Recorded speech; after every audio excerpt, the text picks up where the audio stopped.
Yüreğimi dinle dinle, bugün sevgim için geldim. Yüreğimi çadap bilmem, sevyen deme için geldim. Yüreğimi dinle dinle, bugün sevgim için geldim. Yüreğimi çadap bilmem, sevyen deme için geldim. Geleyim men her güne, bakayım sen gözlerine, seveyindi ömrüme, yine geldim. Geleyim men her güne, bakayım sen gözlerine, seveyindi ömrüme, yine geldim.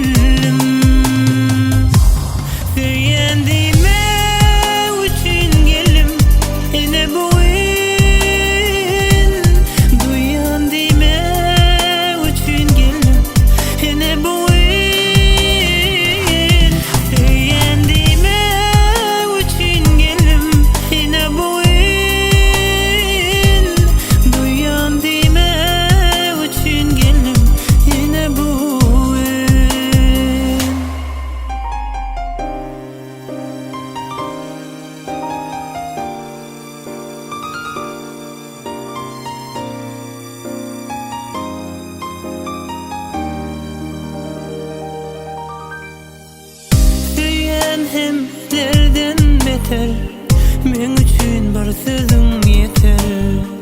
Söyyen deyip ayday sana, bana bir ömür yeter.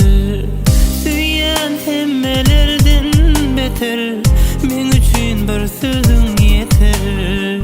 Söyyen deyip ayday sana, bana bir ömür yeter.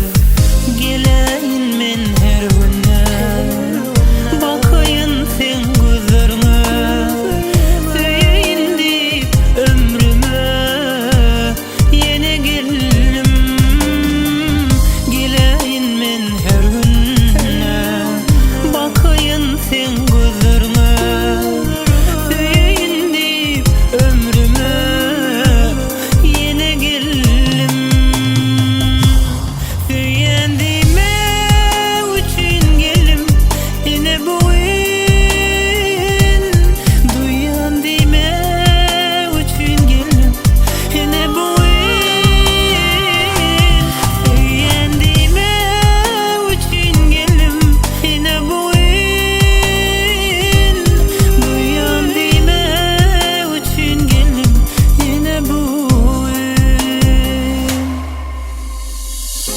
Yüreğimi dinle de, bugün sevgim için geldim. Yüreğime çadap bilmeyen geldim. Söyleyen deme için geldim. Söyleyen deme için geldim.